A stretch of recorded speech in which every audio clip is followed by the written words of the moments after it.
whether it's Gen Z or Gen Z, I guess there's either British or an American way of pronouncing it. But we know that it's a generation that was born at the peak of technological advancements. At the same time, we know that they are one of the generations most affected by all the different challenges that the world is facing today. At the same time, it's the most diversely racial too. And they are born in an era where also gender doesn't matter to them. And we also see that there's certainly a great potential in this generation to become and drive a more equitable world altogether. And I know that many of you are always curious, I'm sure, to understand a little bit of how this generation thinks and feels and what matters to them. So I'll kick us off firstly, trying to hear a little bit of, from your perspective, dear panelists, what do you think is perhaps the biggest misconception about your generation? And who would like to answer that question first? Nominate Sophie. Okay. I think maybe a lot of the people think that we spend a lot of time on social media, although they see it as a negative thing rather than as a positive thing, and that it can really expose us to loads of different perspectives that can kind of open our minds and see things in a different way rather than just keeping a closed mindset on things. So I think that's a positive thing. Mm-hmm. Anyone else? Want to hear from Selina, perhaps? Sure. Can you hear me? Okay. Check 1, 2. So I think that to start, it's important to note that every generation is a product of its time, and so every generation has its own set of unique challenges, goals, motivations, and I think that a lot of people see Gen Z, however you want to say it, as a generation that's very kind of tech crazed. I've heard a lot of words thrown around like not very hardworking and kind of always just off following the next shiny thing. And I think it's important to note the kind of intergenerational nuances that we've grown up with digital transformation, with the technology. So that's kind of how we see the world, because that's the world that we've been, brought up in. And I think the definition of hardworking has definitely changed over time. And so our definition of hardworking as a generation is very different to what it might have been before. But that doesn't mean that, it's not equally as valid and real. Of course. Great, thank you. And we'll explore a little bit about work as well in a moment. Does anyone else want to add any other comments up to that? Yeah, I guess it's easy to assume that we have things a lot easier, but you have to remember that with every thing that kind of impacts our life, there's always a trade-off. So maybe there's a lot of technology which makes life a lot easier, but there's the trade-off in that it's easy to end up as a consumer and kind of face the negative consequences of that. So for example, the stress of constantly being on social media. Everything's a trade-off. We have our own unique set of challenges, and life isn't necessarily easier or harder, definitively. Mm-hmm. And I guess to build on that, and perhaps Peter can lead us on this, what would you consider is that, what matters to you the most as being part of this generation? What are you passionate about? What am I passionate about? Well, I have a feeling that a lot of people... So I guess that the first thing that we need to take into account is that this isn't just one homogeneous group. So it isn't just or homogeneous. It's not just that like everyone doesn't care about gender. There are a lot of people who do. For example, just taking from your introduction, there are also many potentially conflicting goals that people have.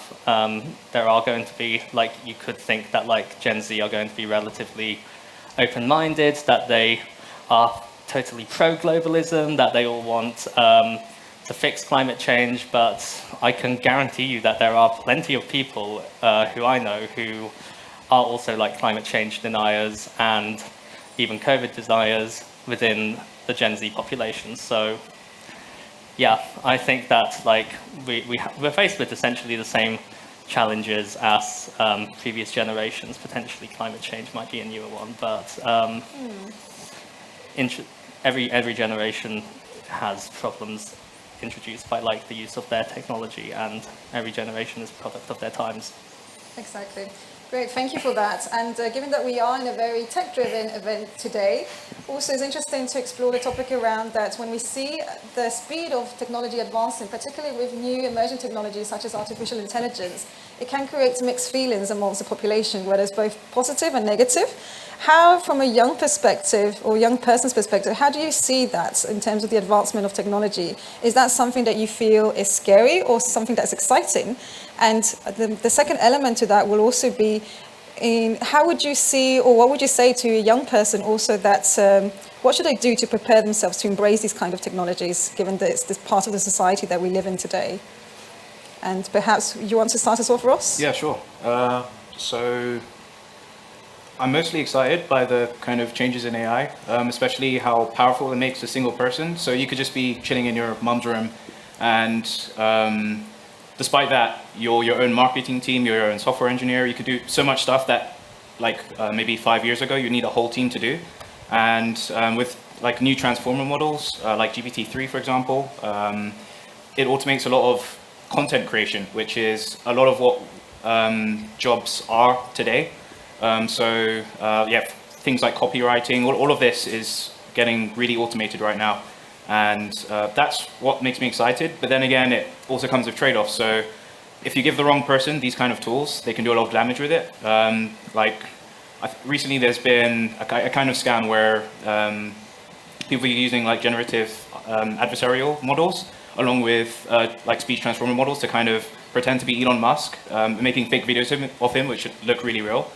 It's like a Bitcoin scam where this fake Elon Musk is saying, I have this new Bitcoin scheme, give me money.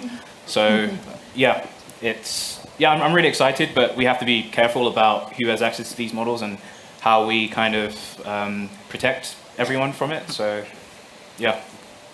And any particular skills that or what message would you give young people to embrace these? It's really easy to be left behind with all of these new changes and how fast they're going.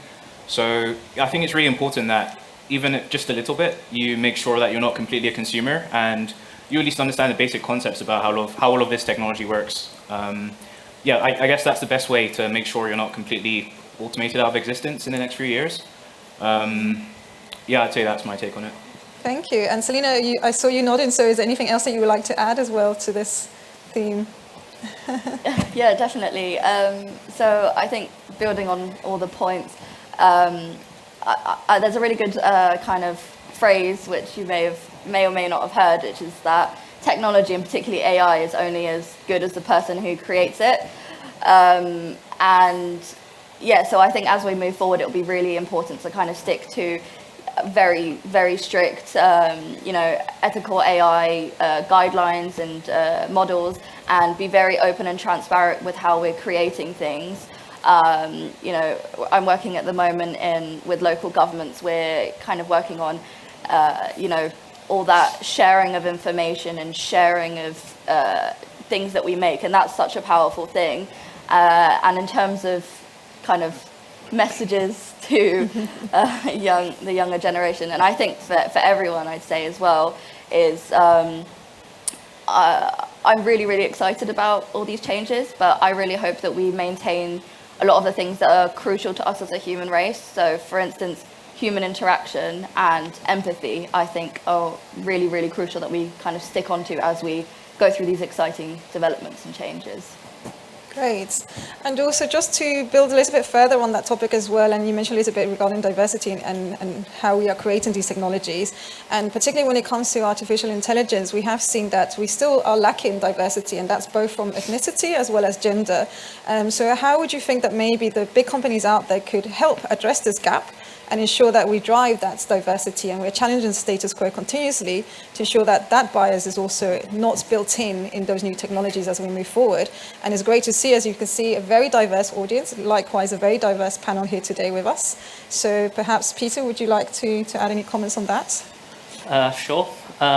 Essentially, I think that once you're basically at the hiring stage, it's a bit too late, because at that point, essentially all of the pool of people from whom you're hiring is going to be they've already gone through most of their educations. They've already made most of the decisions that will essentially cement like what career path they're going, or at least severely restrain their options. So I do believe that it does begin, like the onus is on like the very early formative experiences of like our children, in terms of like the tech, and bringing like a more diverse group of people in. In certain countries that we've worked with at TeensInAI, the gender balance, at least within technology, is significantly better than what we have in the, I think, let's say, Anglosphere. And it's something which I'm not going to call out because I'm not 100% sure on what it is, but there is definitely something going on there that we're lacking here. And likewise, we have things that they're lacking. And Sophie, do you want to add any other thoughts? I mean, I think Peter summed it up very well, but I think younger generations just need to see more representation seen in the tech industry now, so that they can follow through and be inspired. And also we need to expose them from a younger age and show them that there are these pathways that exist, rather than just, because I think a lot of young people just follow on from what they've seen their parents do, what their friends' parents do, like they know those jobs exist, whereas when they're being introduced to like A-levels and like potential careers, they're not explored enough or given this opportunity to look into different paths that they may not have initially thought even existed in the first place. Okay, thank you. And that leads us actually to the next point. In what would you say that's about the current educational system, and how is this either supporting or not supporting those future skills amongst young people, and what would you think is needed to be changed? So perhaps, Selina, if you want to start us off with that. Sure. This is a topic I'm quite passionate about myself.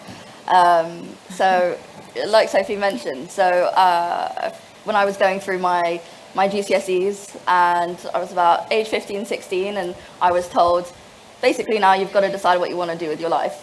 And that's a pretty terrible situation to be put in at that young of an age. And my sister's going through that right now.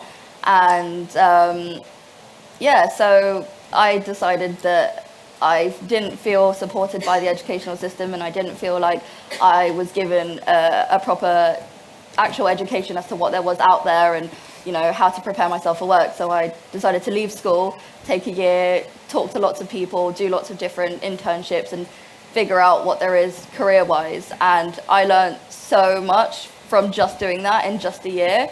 Education teaches you, I personally think that education teaches you, it prepares you for the rest of education.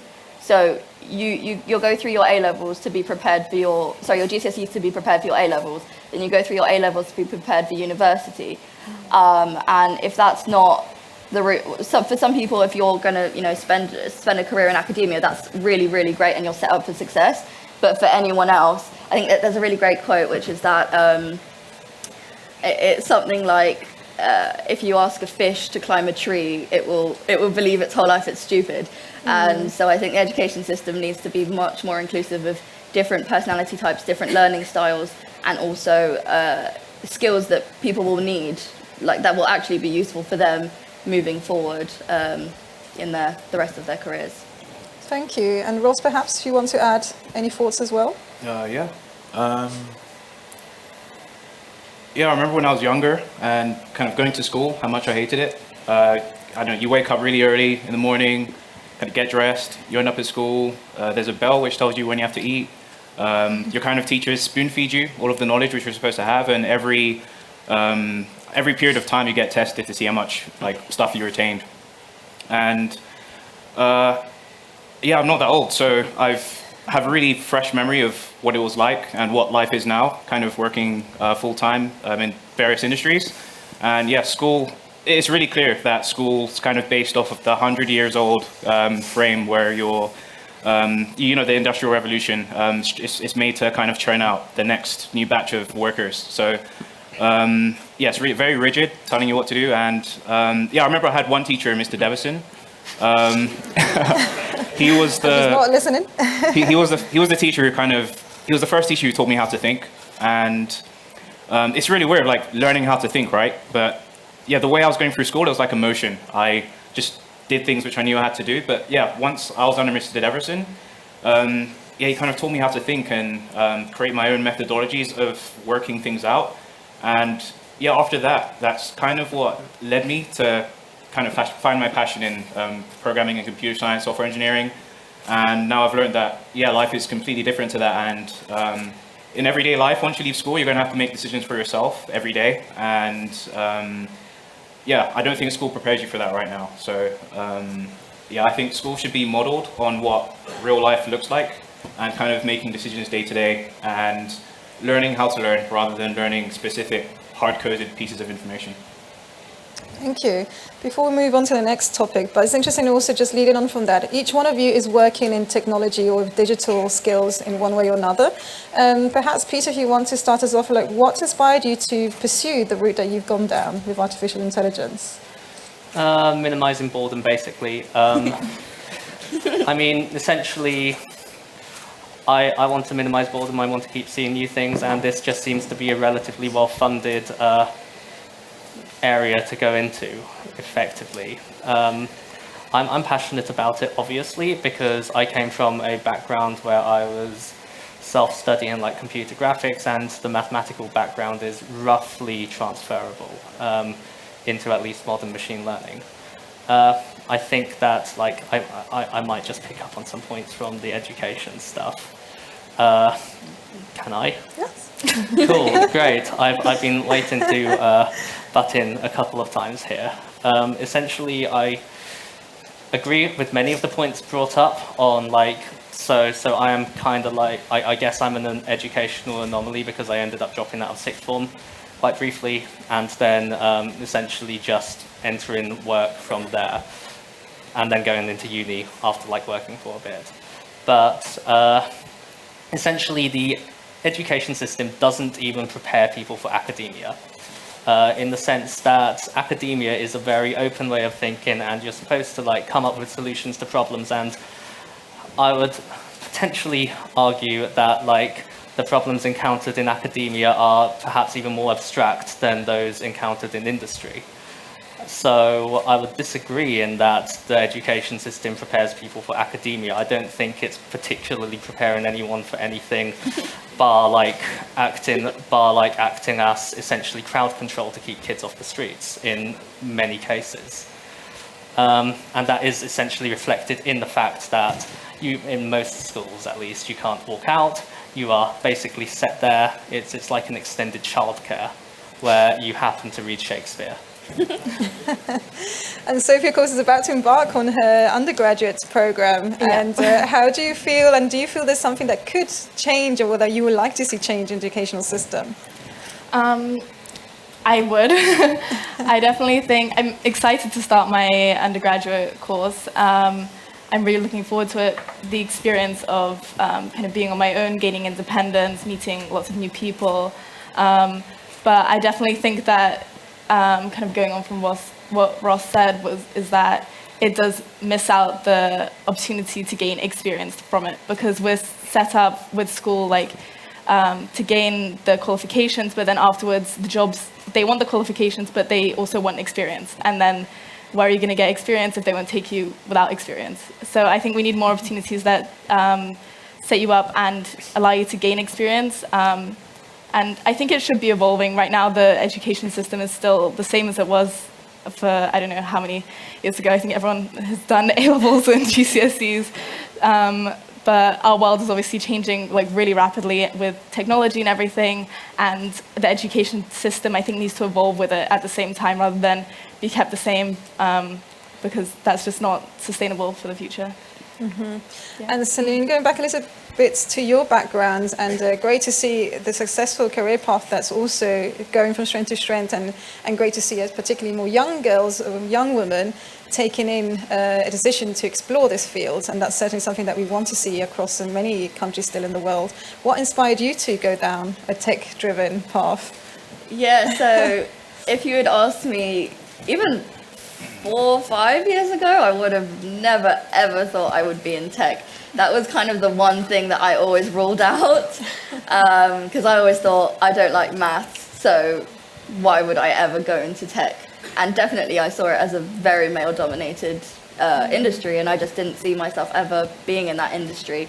And actually on this year I took of exploration, and I started speaking to different people in different tech industries, and I learned about TeensInAI as well.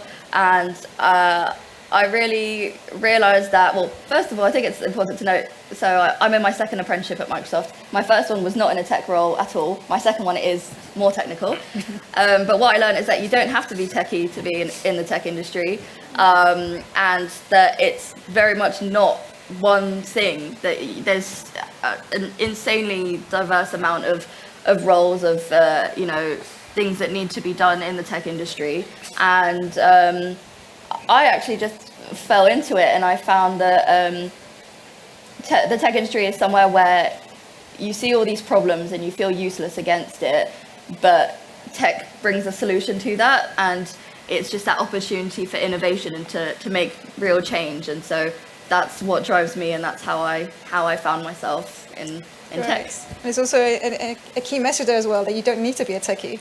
100% So that's, not. again, something that can create a barrier sometimes as well. And also seeing such a heavy male-dominated, perhaps, industry from the outside. And as one of you mentioned already, it's also important to have those role models too. Ross, also you started coding in your spare time as a hobby. So I'm assuming, was that something that you created because it didn't come as part of your curriculum? And what can we do perhaps to address that as well, to ensure that these future skills are part of the curriculum? Yeah, I remember doing maths homework and going on a site called like Wolfram Alpha, and it solves equations for you. That was really cool. So I kind of wanted to learn how to do that. Yeah, so over the summer holiday, I went on this site called Grok Learning, and yeah, I did a bit of the course and learned a bit of Python and thought, yeah, this is really cool. So yeah, kind of leaning off what I said before, yeah, I really didn't like the school system, and what I wanted to find was if there was such thing as a completely technical sixth form where I'd only be doing computer science. And lucky for me, that year one got founded. So it had like a really startup vibe to it, and yeah, they had loads of industry connections. So yeah, for the first year we were in a warehouse even because we didn't have a building yet. Yeah, I went to this school and I stayed there for 2 years, learned a lot of skills and made loads of connections. And then I joined Google as an apprentice after that, stayed in Google for 3 years. And yeah, after that, me and my friend, who kind of have almost the exact same journey, we decided we learned a lot of stuff in Google, which we felt was not really common knowledge, just because of the kind of proprietary lockdown environment. So we left Google and decided to start a consultancy. And yeah, that's kind of where the journey began. We took on loads of clients like Facebook, Bank of America. That was really fun. And yeah, 3 months ago, we kind of left that to start our own startup. Yeah, I guess the main thing was it's kind of a thirst for knowledge and being able to do things for myself. And I've seen the power that you can get just from learning how to code, the things you can do. And like, as I said, like a lot earlier,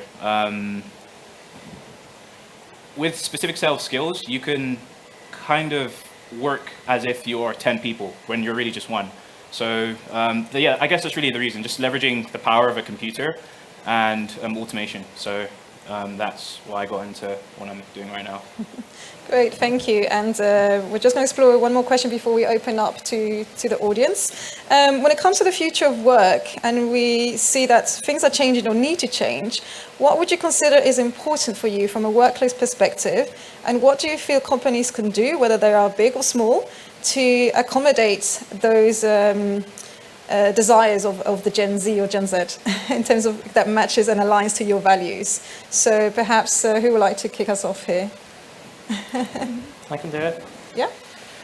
I mean, essentially from a lot of people, and this is definitely a lot of older people, it seems that they are very happy that the future of work is on Microsoft Teams, because essentially you have a lot of, there is a lot of opportunity to essentially just stay at home, chill. If you have kids, be with your kids. If you don't, be with yourself or your partner or whoever you live with.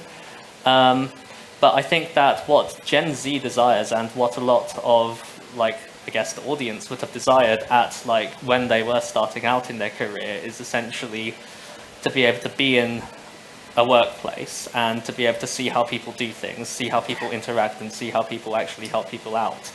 And I mean, you can potentially see that over Slack or whatever program that you're using to communicate, but ultimately it's not really the same. And from what so I was in industry beforehand, and I am in industry, and I am still in industry after, like, before COVID, I should say, I should be clear, and after COVID. But I think that it's just that, like, when people, like, when you think that, like, you want to, like, work from home, you should consider that there are going to be, like, younger people in the workplace with a thirst for knowledge and with a thirst for, like, understanding how you would go about doing things, and to passively just soak up the environment, which just isn't happening. And I've seen it happen with, like, some junior people where I work. What about Selina? Anyone? What are your thoughts, and how can we? What matters to you, and how can those companies accommodate that for the next generation? So obviously I'm going to speak up for Microsoft Teams, but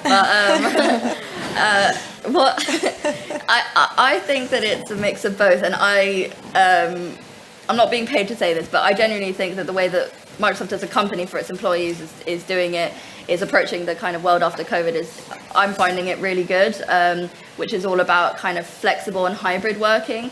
So it's very much accommodating to everyone and their specific needs. So for instance, in the office, you'll find a lot more of the younger people, whereas a lot of people who are with their families and have childcare needs would still like to work from home. But what we'll do is, I was at a team meeting the other week, and we had a team meeting in person, but then on the screen we had people on Teams.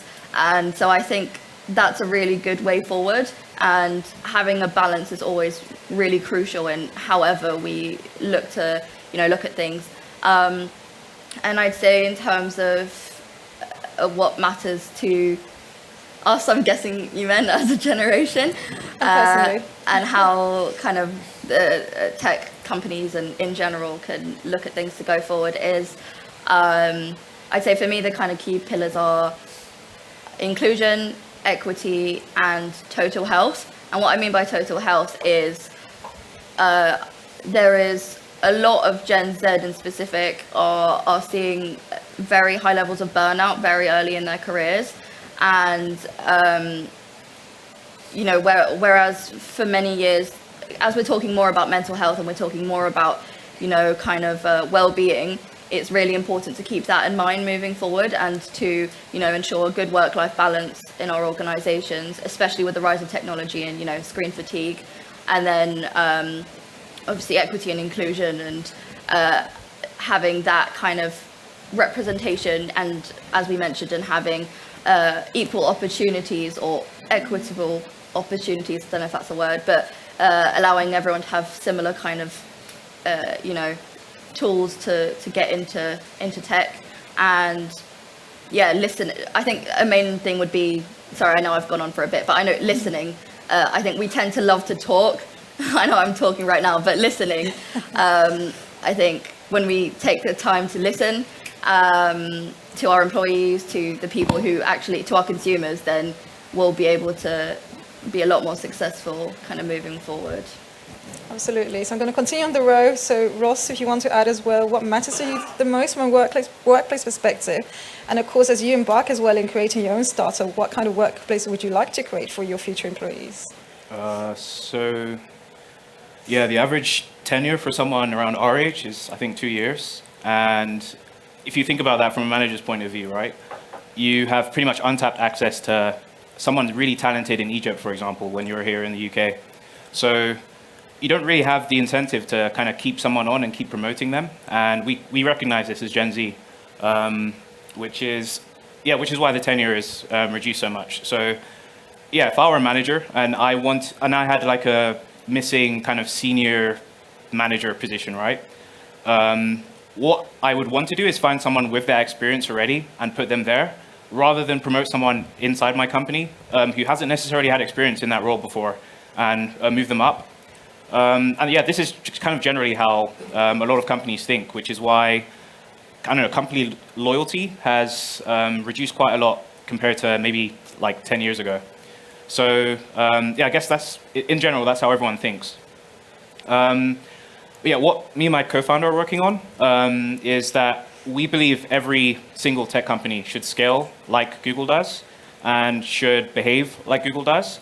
And we'd even go a step further and to say that every tech company individually should work together as an organization as Google. So what I mean by this is within Google, you have different teams who work on different things, but they all contribute to a larger vision. So you might have the Google Where team here, you might have search, you might have a sub-team within search, and they all work together to kind of work towards a common goal. And the infrastructure and tooling within Google kind of reflects this. So Mail, for example, is linked with other internal tools like the code review process. And yeah, we believe every single tech company should operate like this. So internal infrastructure and tooling should all be in one place, and the data from different tools should all kind of integrate together. So yeah, that's what we're working on. But yeah, I guess, yeah, that's kind of my view on how Gen Z view the workplace. Yeah, so if I was to sum it up,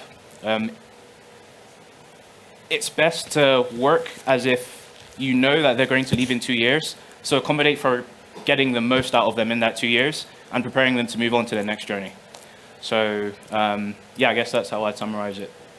Thank you, and perhaps a little bit controversial as well, but great food for thought. And Sophie, what about your thoughts?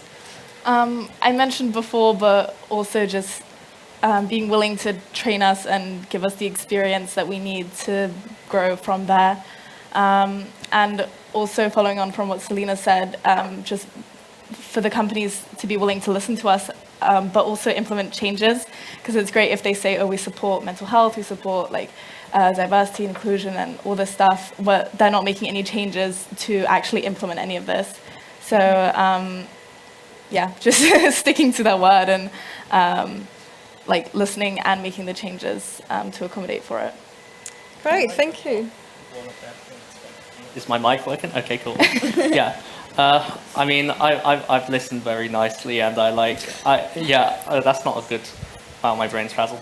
Okay, yeah, no, just building off Selina and Sophie's points, like on getting kids experience, and this also goes way back into like earlier on in this panel. One thing that I do think is like not particularly equitable or like diversity inducing is the practice, especially within the tech industry, of unpaid internships, which essentially, like unpaid internships essentially are, you get work for free, cool. I mean, they're going to be like, most of the time they're going to like spend a lot of half the internship learning, and then they'll be like pretty productive for the rest before they disappear. And it's not particularly good because like, obviously from business perspective, you've got churn, you've got like a lot of people putting in resources, and you're, or only for the person to leave afterwards. So on the one hand, you've got the progression opportunity after an unpaid internship, and the second bit being that it perpetuates inequality, because like the people who do unpaid internships, at least from what I've seen, are those from more privileged backgrounds who can avoid or who can forego receiving a salary in order to actually do said unpaid internship. In the sense that I have, and this is just reminding me of a lot of friends who are not in tech, who are going into the world of work and seeing like, wow, I do need a job, but all of the jobs require experience, as like I believe Sophie touched upon. Yeah. But simultaneously, they cannot get experience in those things without doing an unpaid internship, but at the same time, they have rent to pay. So a lot of them just end up working in retail and things like that, which is, I mean, this is very adjacent. This is orthogonal to like the tech path, but it's also something that is quite pressing among Gen Z. And I think it's a relatively new practice from what I've heard from like the elders who I know. Great, and thank you very much everyone for such an honest and open discussion as well. And before we come to an end, let's open up for some questions from the audience. Anyone? The gentleman at the back, do we have a mic? Thank you.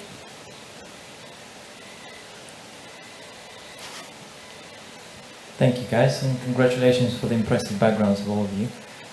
Just a slightly different aspect of the conversation. So if you think about products, physical products or experiences, I wanted to hear your thoughts on that and what's your decision-making process and thought process behind it.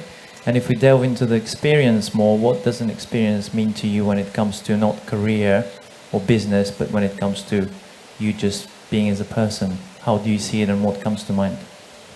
Thank you. Okay. Who would like to take that? What was the first part of the question? Product. Product versus experience. Product versus experience. What do you mean by product versus experience? So physical Product products experience. or experiences? So when you're getting a present or you're getting something for yourself, which would you go for? Okay. So which one I prefer? I like to take the high ground and say experiences, but I like products. Or it could be a mixture of both. I mean, yeah, you can get two birds with one stone if you get a product that brings you good experiences. I have this skateboard thing with one wheel, and that's brought a lot of happiness to me. So, yeah, I guess that's my take on that. I think that was the second part to the question, right? Which was regarding your career experience, is that right? And if we talk about experience, then what do you value in an experience? Probably the kind of the rolling ball effect. So what experiences can that experience bring? So for example, being here, I could get lucky and meet someone who's really instrumental in something I do in the future. So yeah, kind of like maximizing your surface area of luck, and well, I guess from a career perspective, but in terms of just fun, just something fun. Okay. Should we hear one more? Who would like to answer that? Selina? Yeah, I think Ross kind of covered it really well, but yeah, it's interesting how we are moving from product to a lot more experience. Like the Microsoft Store in Oxford Circus is no longer a physical, well, it kind of is a physical store, but it's now called the Microsoft Experience Center. So quite directly answering that, I guess. But yeah, I think we're definitely moving more towards experience, and since a lot of things are now kind of, we're all talking metaverse and we're talking everything, you know, up in the cloud, up in technology, things are becoming less tangible and more kind of imagination in different spheres. So yeah, I think Great. I don't know if that answers it, but Thank you. Perhaps we have one more question. The gentleman here at the front.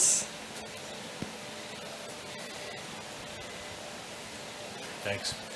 I have a question. It's not necessarily to do with your generation, but as the generations get younger, you seem to be going through apps more and more quickly. So you guys have said you've been brought up on social apps. And my experience is these social apps, they last for 2-3 years, and everybody goes down to the next one, the next one. So my question is, if you have your top 3 apps on your phone right now, what are they? And what's the most exciting new app you just downloaded? Okay, who would like to take that one? Well, free market research. Okay, cool. So the apps that I'm using right now are Slack, because I have to do work. Instagram, because I use that to talk to people, although I know a lot of the younger kiddies are now using Discord. And I can see you writing this down. what did you work for? Yeah. And YouTube, because I'm not a TikToker. I have my reasons. But no, it's like crack cocaine. It's yeah. I don't want to go down that rabbit hole. I've known people who have. I have. Like Selina. Okay, let's hear perhaps from either Ross or Sophie. What would you say yours? I mean, most of mine are social media, like Snapchat, TikTok, and probably WhatsApp. But I think a new, like the kind of most recent craze app, I don't know if you guys use this, is Be Real. Yeah. I had a lot of yeps. It sends you a notification during the day, and you have to take a picture within 2 minutes, and it goes from both angles of the phone, the back camera and the front camera, and you put it online, you see what your friends are doing, and it's like instant, like what your friends are doing, what you are doing, and you can like comment and send reactions to it. I've received so many on the toilet. Hope you haven't posted them. No, I mean I've received pictures of people on the toilet. Right. Okay. Yeah, Well, it's fun. thank you. It seems like that's all we have time for, unfortunately. So thank you very much, everyone.